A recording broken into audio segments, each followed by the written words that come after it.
Salam Bapak Ibu, saudara-saudariku yang terkasih. Selamat bertemu kembali dalam kasih Tuhan. Saya ajak Bapak Ibu saudara membaca di Facebook atau mendengarkan khotbah ini hingga akhir, agar kamu menyadari betapa luar biasa Jehovah Elohim Yesus Kristus Roh Kudus Tuhan kita yang Maha Esa itu mengerjakan keselamatan bagi umat manusia dan dunia. Dia adalah Bapa, Anak, dan Roh. Dia adalah imam besar dari keimaman Melkisedek dan keimaman Yahudi. Dia adalah perantara manusia dan Tuhan.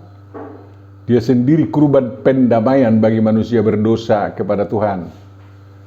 Dia mengerjakan segala sesuatunya demi penggenapan nubuatan dalam perjanjian lama. Khotbah ini bukan hasil exegese pengkhotbah terhadap teks, melainkan merupakan suatu usaha memahami arti firman yang tertulis itu dan memaparkan apa yang perlu dihayati dari firman itu, lalu menggunakannya bagi hidup manusia sekarang dan dapat melihat tanggung jawab orang percaya sesuai tuntutan kebenaran firman Tuhan itu, yang menunjukkan dia memiliki iman yang kuat, sikapnya yang misioner, modern, dan melakukan dedikasi atau perbuatan baik kepada sesama manusia dan ciptaan. Khotbah ini akan memperluas wawasan iman orang yang memahaminya dan mendorong mengikut etika dan perbuatan Yesus Kristus. Pembaca atau pendengar sendiri yang mengambil arti dan makna firman ini bagi kehidupannya masing-masing dan sekaligus untuk kehidupan bersama. Terima kasih kepada Bapak Ibu, saudara-saudari yang sudah mensubscribe, tetapi kami masih memohon kesediaan Bapak Ibu, saudara-saudari mengajak kawan-kawan kita mengikuti apa yang sudah Bapak Ibu, saudara-saudari lakukan, yakni mensubscribe video atau khotbah ini, melike-nya, membunyikan lonceng modifikasinya, dan membagi-bagikannya kepada sebanyak mungkin orang agar mereka turut mendapat berkat. Kalau masih ada orang yang tidak tahu mensubscribe, bantulah dia sampai bisa. Biasanya agar tampak tulisan merah subscribe yang harus YouTube-nya, atau kode bertulisan biru yang dibuka atau ditekan, bukan hanya gambarnya yang ada di WA. Kalau sudah tampak tulisan merah subscribe, tekanlah tulisan itu. Kemudian loncengnya, lalu bagikan sedikitnya kepada 12 orang. Berbahagialah Bapak Ibu, saudara-saudariku yang terkasih dan kawan-kawan kita yang melakukannya, karena dengan demikian kita sekalian menjadi penyebar kabar baik atau Injil Kristus yang benar ke seluruh umat manusia dan dunia. Terima kasih. Mari kita persiapkan diri kita masing-masing mendengarkan khotbah untuk Minggu Judika tanggal 21 Maret 2021. Damai sejahtera dari Jehovah Elohim Yesus Kristus Roh Kudus Tuhan kita yang Maha Esa itu, yakni damai yang melampaui segala akal budi manusia dan melebihi segala damai yang dapat diberikan oleh dunia ini, kiranya memenuhi hati, pikiran, dan kehidupan kita. Semoga damai itu dapat kita nikmati senantiasa di negeri kita tercinta ini, Indonesia. Amin. Mari kita berdoa. Bapa Surgawi, Engkau telah menetapkan Yesus Kristus menjadi imam besar agung bagi kami. Kiranya dia selalu mendoakan kami kepadamu dan menyampaikan keluhan kami, sehingga kami dapat diselamatkan dan dapat mendapat kehidupan yang Engkau kehendaki di dunia ini. Berikanlah firman-Mu kepada kami Tuhan. Kami umat-Mu yang taat dan percaya kepadamu mendengarkannya dan berjanji akan melakukannya untuk kehidupan ini. Dalam Yesus Kristus, kabulkan dan sempurnakanlah doa kami ini. Amin. Firman yang akan kita pahami dan dari sana kita akan dengar-dengaran kepada kehendak Tuhan, Jehovah Elohim, Jehovah Dewata, Yesus Kristus, Roh Kudus yang akan kita terapkan dalam kehidupan kita masing-masing sekarang, ditentukan dari perjanjian baru, yakni dari surat kepada orang Ibrani pasal 5 ayat 5 sampai 10 yang isinya memberitahu bahwa Yesus Kristus adalah anak yang diperanakan Tuhan, yang oleh Tuhan dipanggil menjadi imam untuk selamanya menurut peraturan Melkisedek. Dialah pokok keselamatan bagi semua orang yang taat kepadanya. Marilah kita baca atau dengarkan apa yang ditegaskan oleh penulis surat Ibrani dalam perikop yang menjadi renungan bagi kita di Minggu Judika ini. Demikian pula Kristus tidak memuliakan dirinya sendiri dengan menjadi imam besar, tetapi dimuliakan oleh Dia yang berfirman kepadanya, "Anakku engkau telah kuperanakkan pada hari ini." Sebagaimana firman-Nya dalam suatu nas lain, "Engkau adalah imam untuk selama-lamanya menurut peraturan Melkisedek." Dalam hidupnya sebagai manusia, ia telah mempersembahkan doa dan permohonan dengan ratap tangis dan keluhan kepada Dia yang sanggup menyelamatkannya dari maut, dan karena kesalehannya ia telah didengarkan. Dan sekalipun ia adalah anak, ia telah belajar menjadi taat dari apa yang telah dideritanya. Dan sesudah ia mencapai kesempurnaannya, ia menjadi pokok keselamatan yang abadi bagi semua orang yang taat kepadanya. Dan ia dipanggil menjadi imam besar oleh Allah menurut peraturan Melkisedek. Demikian firman kehidupan yang akan kita coba memahaminya, dan arti maupun maknanya akan menguatkan iman kita kepada Tuhan Jehovah Elohim Yesus Kristus Roh Kudus, Tuhan kita yang Maha Esa itu. Lalu kita diharapkan bertekad hidup mengikut jejak Tuhan Yesus Kristus, taat sampai akhir sebagai pengikut Yesus dan orang yang sudah diselamatkan. Berbahagia dan diberkatilah siapapun yang mendengar dan dapat memahami firman Tuhan lalu menjadikannya sebagai pedoman hidupnya sehari-hari. Amin. Marilah kita simak apa yang terkandung dalam firman ini. Yang pertama, dalam surat Ibrani, Yesus Kristus diberitakan, satu, bahwa Dia adalah anak yang Tuhan peranakkan dan yang dengan perantarannya Tuhan Jehovah berbicara kepada umat manusia dan yang ditetapkan berhak menerima segala yang ada. Ibrani 1 ayat 2. 2. Oleh Dia Tuhan telah menjadikan alam semesta. Ibrani 1 ayat 2b. 3. Dia cahaya kemuliaan Tuhan dan gambar wujud Tuhan dan menopang segala yang ada dengan firman-Nya. Ibrani 1 ayat 3. 4. Dia yang duduk di sebelah kanan yang maha besar di tempat yang tinggi. Ibrani 1 ayat 3. Yang kelima, yang jauh lebih tinggi dan namanya jauh lebih indah daripada malaikat-malaikat. Ibrani 1 ayat 5 sampai 14. Tetapi Bapak Ibu, seketika Dia mau membuat dirinya lebih rendah daripada malaikat. Ibrani 2 ayat 5 sampai 9. Yang keenam, Dia lebih tinggi dari Musa. Ibrani 3 ayat 1 sampai 6. Yang ketujuh, Dia adalah imam yang lebih tinggi dari Imam Harun. Yang kedelapan, Dia adalah perantara antara Tuhan dan manusia. Yang kesembilan, darahnya adalah kurban penghapus dosa dunia yang dikurbankan sekali untuk selamanya. Itulah garis-garis besar yang diberitakan dalam surat Ibrani.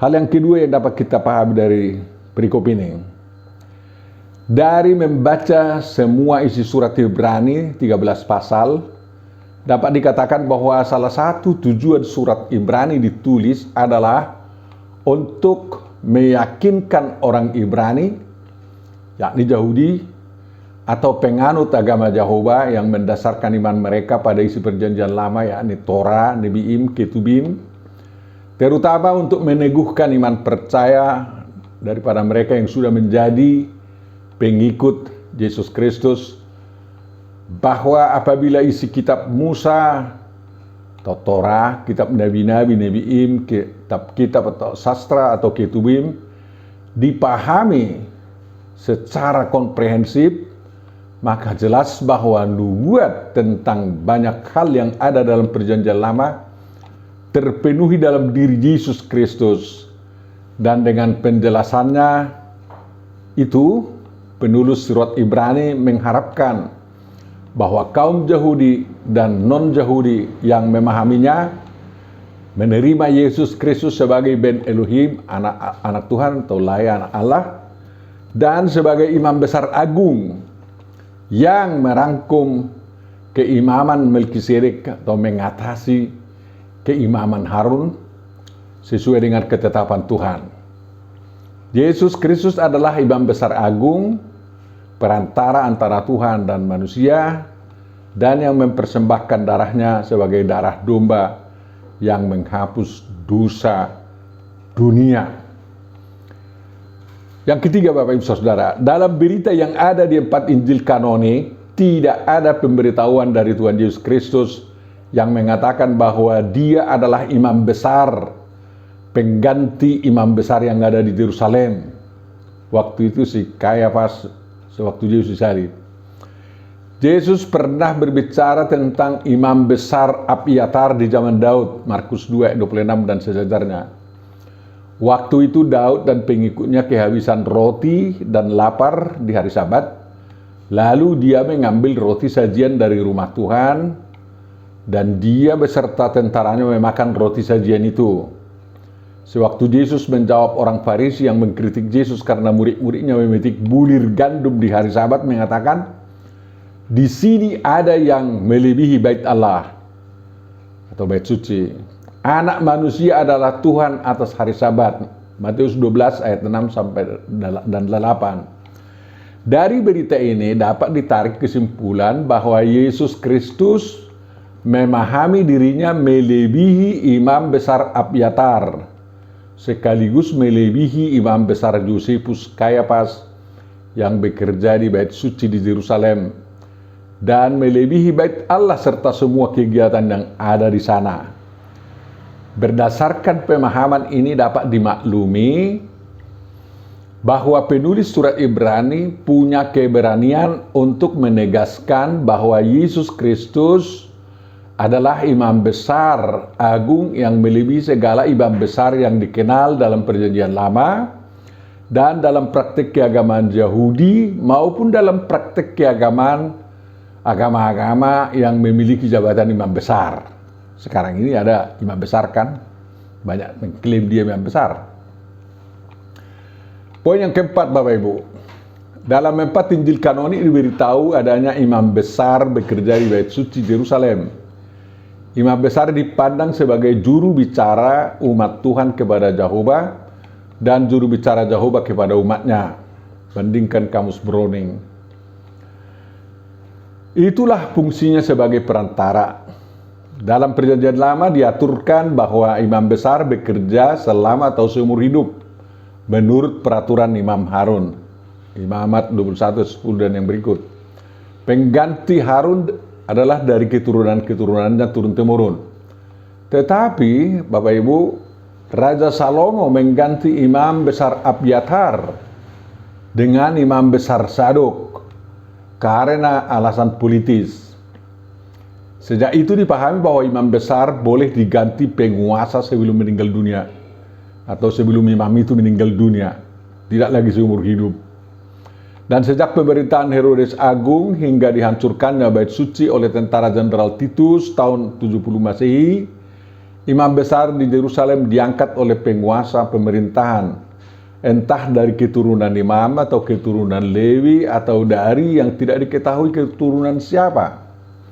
Baca saja daftar panjang ini yang diangkat oleh Herodes Agung: imam besar Ananel, Aristobulus III, Yesus bin Piabi, Simon bin Boetus. Di zaman inilah di masa Simon bin Boetus lah Yesus lahir di Bethlehem di masa kerja imam besar ini. Dan waktu itu Quirinius telah menjadi wali negeri di Syria, kemudian memerintah di Yerusalem tahun 6 Masehi. Matias bin Theophilus, Joseph bin Elem, Yoasar bin Boetus. Herodes Agung mati setelah mengangkat imam besar Yoasar bin Boetus. Dan setelah tahu bahwa anak-anak berumur 2 tahun ke bawah telah dibunuh di Bethlehem. Itu terjadi pada tahun 4 Masehi. Sebelum Masehi. Diangkat oleh Archelaus, imam besar, Eleazar bin Boetus, Jesus bin Zeh. Diangkat oleh wali negeri Kyrenius, imam besar Hanas bin Seti. Diangkat oleh Gratus, prokurator Judea, imam besar Ismail bin Piabi, Eleazar bin Hanas, Simon bin Kamitus, Josephus Kayafas.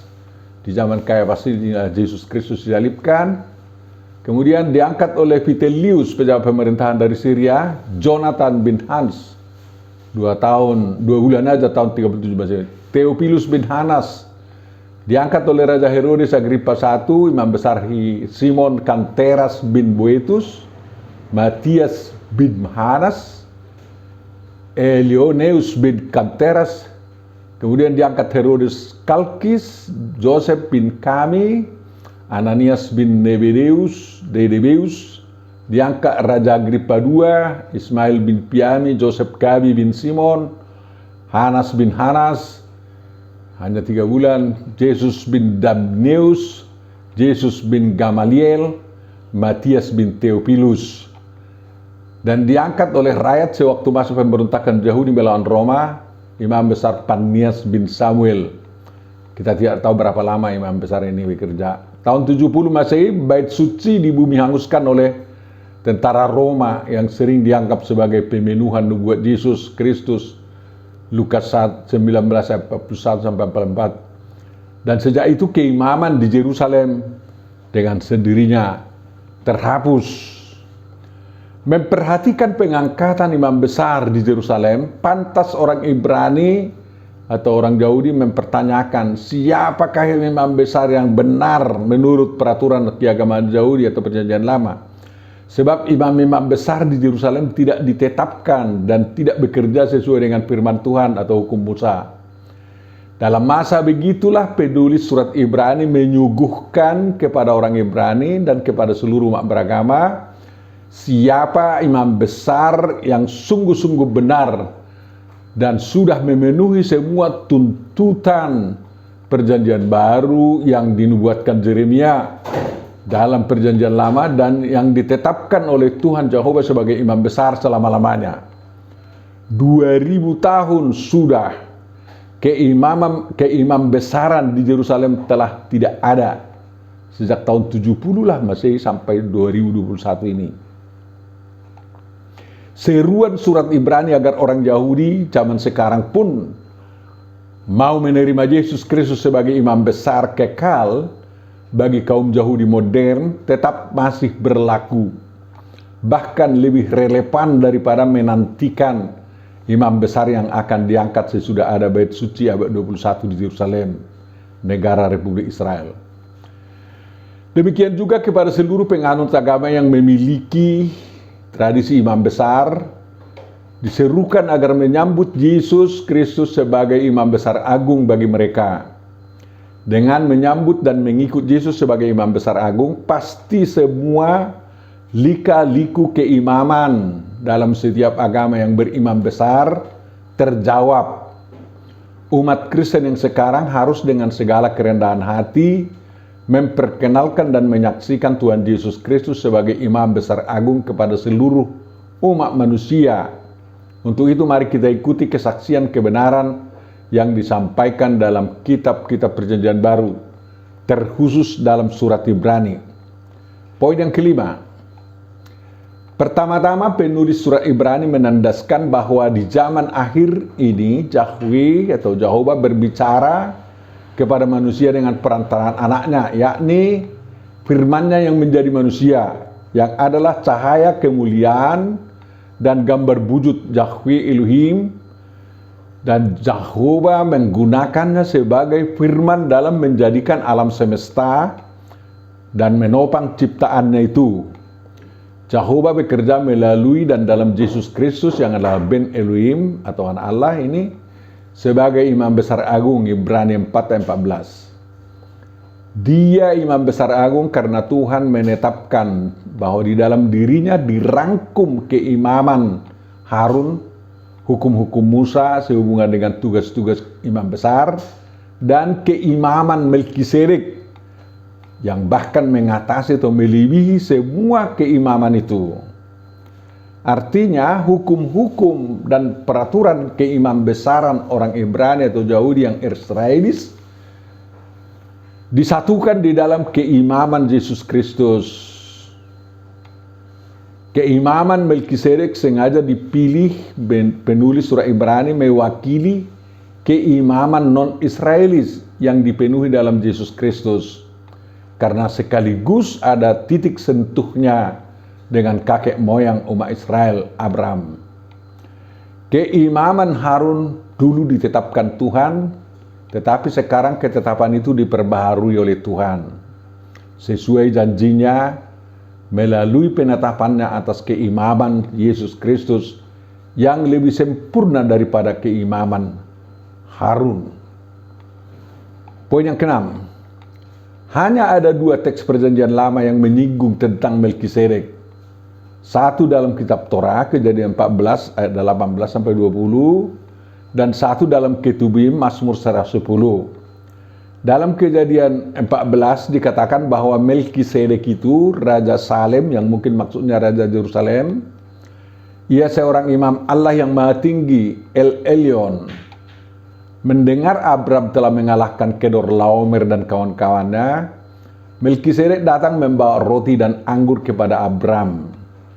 Lalu dia mengatakan berkat bagi Abram. Diberkatilah kiranya Abram oleh Allah yang Maha Tinggi, pencipta langit dan bumi. Dan selanjutnya Melkisedek mengatakan, terpujilah Allah yang Maha Tinggi karena telah memberi kemenangan kepada Abram. Dan sebagai balasannya Abram memberikan kepada Melkisedek 1/10 dari semuanya, yakni dari semua harta benda yang diperoleh kembali melalui kemenangan itu. Di kemudian hari hal ini dikenal sebagai kurban persepuluhan. Di sini tidak ada informasi tentang keimaman yang kekal menurut peraturan Melkisedek. Dari Mazmur Daud 110, Mazmur penobatan Raja Imam yang menunjuk kepada Daud, diketahui bahwa raja yang bukan dari suku Lewi itu dinobatkan menjadi Raja Imam.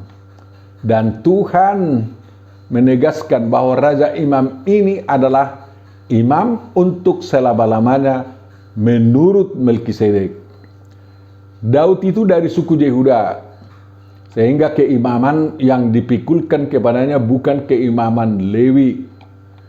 Penulis surat Ibrani mengutip penegasan dalam Mazmur 110:4, yakni dalam Ibrani 5:6 ayat 10, Ibrani 6 ayat 20. Dan merilis perbuatan Melkisedek kepada Abraham dan jawaban Abraham terhadap Melkisedek di Ibrani 7. Apa peraturan Melkisedek tentang imam selama-lamanya tidak ada dalam Alkitab. Tetapi dari Kejadian 14 dan Mazmur 110 itu, peraturan keimaman yang dimaksud dapat disinyalir sebagai berikut. 1. Keimaman itu ditetapkan oleh Allah yang Maha Tinggi, El Elyon. El Elyon itu adalah pencipta langit dan bumi, sehingga sembahan Melkisedek ini dapat disamakan dengan Jehovah Elohim, pencipta langit dan bumi. Kejadian 1 dan 2. Sembahan Abraham dan sembahan keturunan Abraham, ya, di Israel. Yang kedua, keimaman Melkisedek itu menurut peraturan Melkisedek itu bersifat selama-lamanya, kekal. Yang ketiga, yang ditetapkan jadi imam itu adalah anak Tuhan yang diperanakan Tuhan. Yang keempat, imam itu berjabatan raja dan tidak dari keturunan Lewi, bahkan bukan berdarah Israel. Peraturan keimaman Melkisedek inilah yang dikukuhkan kepada Yesus Kristus dari suku Yehuda itu. Yesus Kristus tidak mencari jabatan itu, tetapi Tuhan sendiri yang menganugerahkannya. Jadi siapa menolak kalau Tuhan yang menganugerahkannya? Terserah dia aja.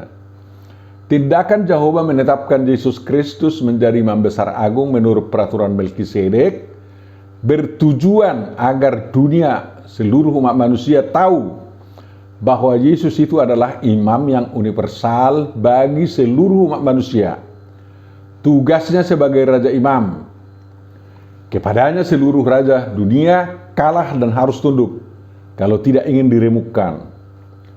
Daud mengemban gelar anak, tetapi Yesus Kristus bukan mengemban gelar, melainkan benar-benar adalah anak Allah yang diperanakkan Jehovah. Dengan demikian Yesus Kristus sebagai anak Allah mengemban tugas sebagai imam besar agung dengan segala kepenuhannya. Kalau Daud diangkat menjadi Raja Imam, itu menjadi hanya gambaran kepada kedatangan Tuhan Yesus. Yesus adalah Raja Imam Mesianis yang dinanti-nantikan oleh bangsa Israel dulu dan sekarang, dan oleh seluruh bangsa yang ada di dunia. Tak perlu ada orang, baik pengikut Yesus maupun yang belum pengikut Yesus, meragukannya. Siapa mengikutinya berarti dia berada di jalan yang benar dan memiliki iman yang benar. Poin yang ketujuh, dengan ditetapkannya Yesus Kristus Sang Anak Allah menjadi Imam Besar Agung, keimamannya menghisap, bukan menghapus, keimaman Harun di atau ke dalam dirinya, ke dalam diri Tuhan Yesus, dan membaharui serta membuat sangat sempurna segala isi dan tugas keimaman Harun, keimam besaran Levitis itu yang ditetapkan Tuhan dalam keagamaan Israel. Tugas-tugas keimam besaran Harun atau Levitis yang dibuat sangat sempurna antara lain: 1. Pendamaian antara manusia yang diampuni dosanya dan Tuhan yang mengampuni dosa-dosa manusia, dilakukannya sempurna dan tidak perlu lagi diulang-ulangi. Pendamaian itu terjadi melalui kepergiannya ke tempat Maha Kudus Tuhan demi memadamkan murka Tuhan selamanya. Yang kedua, di tempat Maha Kudus Tuhan itu, Yesus Kristus selaku Imam Besar Agung menjadi juru bicara manusia kepada Tuhan, dan penulis surah Ibrani merumuskannya begini: dalam hidupnya sebagai manusia, yakni sebagai Imam Besar Agung, ia telah mempersembahkan doa dan permohonan dengan ratap tangis dan keluhan kepada Dia atau kepada Jehovah yang sanggup menyelamatkannya dari maut, dan karena kesalehannya Dia telah didengarkan. Itu Ibrani 5 ayat 7. Dia memohon dengan ratap tangis. Dalam Injil Matius dicatat, hatiku sangat sedih seperti mau mati rasanya, kata Tuhan Yesus dalam Matius 26 ayat 28. Ayat 38. Permohonannya, ya Bapakku, jikalau cawan ini tidak mungkin lalu, kecuali apabila aku meminumnya, jadilah kehendakmu. Matius 26 42. Kehendak Bapa diberitahu oleh Tuhan Yesus kepada murid-muridnya. Demikian, anak manusia akan diserahkan kepada imam-imam kepala dan ahli-ahli Taurat, dan mereka akan menjatuhi Dia hukuman mati, dan mereka akan menyerahkan Dia kepada bangsa-bangsa yang tidak mengenal Allah, supaya Ia diolok-olokkan, disesah, dan disalibkan, dan pada hari ketiga Ia akan dibangkitkan. Matius 20 ayat 18-19. Dalam pemenuhan tugasnya sebagai Imam Besar Agung demi pendamaian manusia dan Tuhan, dari salib itu Yesus Kristus memohon atau berdoa, mengatakan, ya Bapa, ampunilah mereka, sebab mereka tidak tahu apa yang mereka perbuat. Lukas 23:34.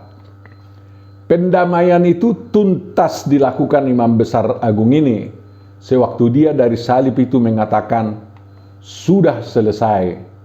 Yohanes 19 ayat 30. Bapak Ibu, Rasul Paulus merumuskan kesalehan Tuhan Yesus Kristus yang karenanya Dia sangat ditinggikan demikian.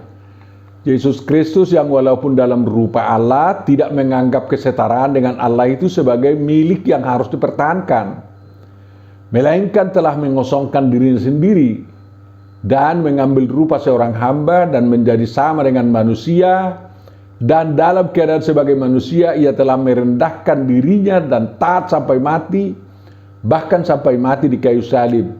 Itulah sebabnya Allah sangat meninggikan dia dan mengaruniakan kepadanya nama di atas segala nama. Baca Filipi 2 ayat 6 sampai 9. Tujuannya adalah sama seperti tujuan penetapan Yesus Kristus sebagai Imam Besar Agung, yakni supaya dalam nama Yesus bertekuk lutut segala yang ada di langit dan yang ada di atas bumi dan yang ada di bawah bumi, dan segala lidah mengaku Yesus Kristus adalah Tuhan, bagi kemuliaan Allah Bapa. Filipi 2 10 sampai 11. Yang ketiga, imam besar menurut peraturan Harun bertugas untuk mempersembahkan persembahan dan kurban karena dosa. Ibrani 5:1. Sedikitnya sekali setahun, bandingkan Keluaran 30:10. Persembahan itu untuk permohonan pengampunan dosa umat dan dosa imam besar juga. Korban itu yang sering berupa kambing jantan muda, Imamat 6 ayat 30, 16 ayat 15, 16 ayat 27, tidak bercela dan merupakan kurban penghapus dosa, dan tujuannya untuk mengadakan pendamaian dengan Tuhan Jehovah. Darah korban itu diambil dan dibawa ke tempat Maha Kudus, dipercikkan atau dioleskan juga ke tanduk-tanduk mezbah, dan juga kepada pemberi kurban penghapus dosa tersebut. Darah kurban itu dipercaya sangat berkhasiat dan merupakan meterai penghapusan dosa dan terjadinya pendamaian antara pemberi korban dan Tuhan. Penulis surah Ibrani mempercayai bahwa korban penghapus dosa untuk pendamaian itu bukan lagi kambing jantan, melainkan Yesus Kristus sendiri, anak Allah itu sendiri, anak domba Allah yang memikul dosa dunia, yang darahnya dicurahkan di kayu salib Golgota, yakni altar pengorbanan kurban penghapus dosa untuk pendamaian antara Tuhan dan dunia seluruh umat manusia. Jehovah sendiri yang mengorbankan anaknya, dan anaknya itu sendiri yang menjadi imam besar agungnya. Dan dengan pengorbanan itu Tuhan mengadakan pendamaian yang kekal kepada semua orang percaya, dan umat Tuhan tidak lagi perlu berulang-ulang memberikan kurban-kurban penghapus dosa. Tugas orang percaya cukup hanya mengenakan hasiat kurban yang satu itu, yakni hasiat kurban Yesus Kristus Sang Imam Besar Agung yang mempersembahkan darahnya untuk pendamaian itu.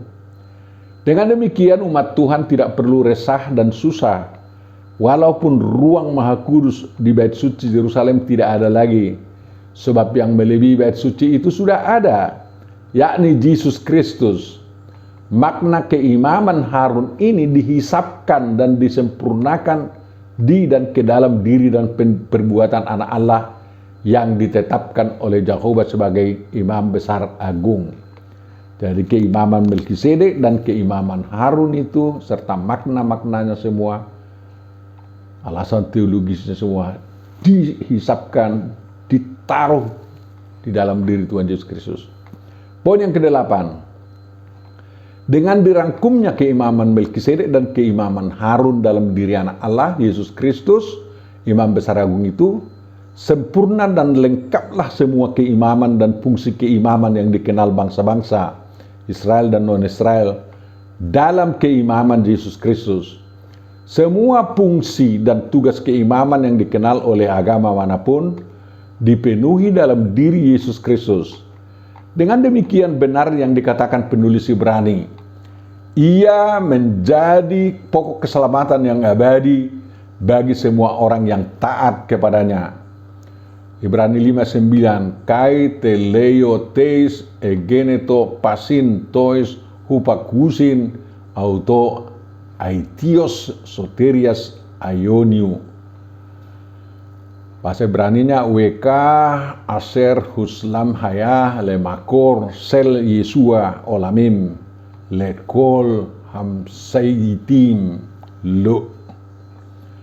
Aitios soterias atau sel Yesua, pokok keselamatan, berakar pada keselamatan yang disediakan Jehovah bagi umat manusia dan bagi orang percaya terbuka untuk dinikmati. Pokok keselamatan itu merupakan satu-satunya jalan keselamatan. Dan dari sana mengalir atau bercabang-cabang pemahaman-pemahaman keselamatan teosentris dan sola gratias yang dapat dinikmati oleh siapapun yang ingin selamat dan oleh siapa yang tidak ingin lelah oleh rumitnya dan banyaknya ritus-ritus keagamaan. Nulla solus extra Christum, tiada keselamatan di luar Kristus. Bukan nulla solus extra ecclesiam, tiada keselamatan di luar gereja. Gereja atau umat Kristen adalah penikmat keselamatan yang sangat indah dan kekal itu. Keselamatan itu berupa pengampunan dosa, pendamaian dengan Tuhan, kehidupan surgawi di bumi, kebangkitan dari mati di hari kebangkitan yang besar itu, dan kehidupan surgawi kekal di Firdaus di surga abadi penuh kebahagiaan. Itu semua dijamin oleh imam besar agung tersebut. Kalau sudah dianugerahkan pendamaian manusia atau pendamaian kita dengan Tuhan, tentu saja harus kita nikmati itu dengan hidup berdamai dengan semua orang. Kalau pengampunan dosa dimeteraikan pada kita, kita wajib mengampuni dosa orang yang berdosa kepada kita. Kalau hidup surgawi di bumi diberikan kepada kita, maka kita harus bekerja sedaya mampu mungkin untuk nyatakan hidup surgawi itu kepada sesama manusia. Itulah hidup yang penuh kebahagiaan karena terjadi keadilan, kesejahteraan, kemakmuran, damai, tidak ada permusuhan, saling mengasihi, berpengharapan yang hidup, dan beriman teguh yang benar. Itu bukti bahwa Sang Imam Besar Agung bertahta dalam hidup kita sebagai pribadi dan sebagai jemaat gereja. Bapak, Ibu, saudara-saudari, jangan biarkan diri Anda ketinggalan dalam hal turut menikmati keselamatan yang anugerah itu. Imani dan nikmati. Laksanakan dua-duanya sekaligus. Tuhan memberkati Bapak, Ibu, saudara-saudariku yang terkasih dalam Kristus. Amin. Mari kita berdoa. Bapa Surgawi, terima kasih atas semua karya-Mu yang telah Engkau anugerahkan kepada kami. Kau imam besar kami di hadapan Tuhan kami, Jehovah pencipta langit dan bumi. Dan telah Kau sampaikan semuanya kepada Tuhan, agar dosa kami diampuni dan kami menjadi manusia yang diperdamaikan dengan Tuhan. Dan kiranya Tuhan Yesus Kristuslah firman kehidupan bagi kami dan kami setia mengikutinya. Bapa Surgawi, ampuni kami. Sembuhkan penyakit-penyakit kami semua. Baik penyakit rohani, penyakit jasmani, penyakit ekonomi, penyakit budaya, dan lain-lain, penyakit mental. Sembuhkan kami Tuhan, sehingga kami menjadi orang yang sangat tangguh dalam memberitakan Injil di zaman yang sudah sangat canggih ini, di era industri 4.0 ini yang menuju kepada era G5 ini. Bapak Surgawi, kiranya Kau semakin dimuliakan oleh kemajuan teknologi yang terjadi sekarang di kalangan umat manusia.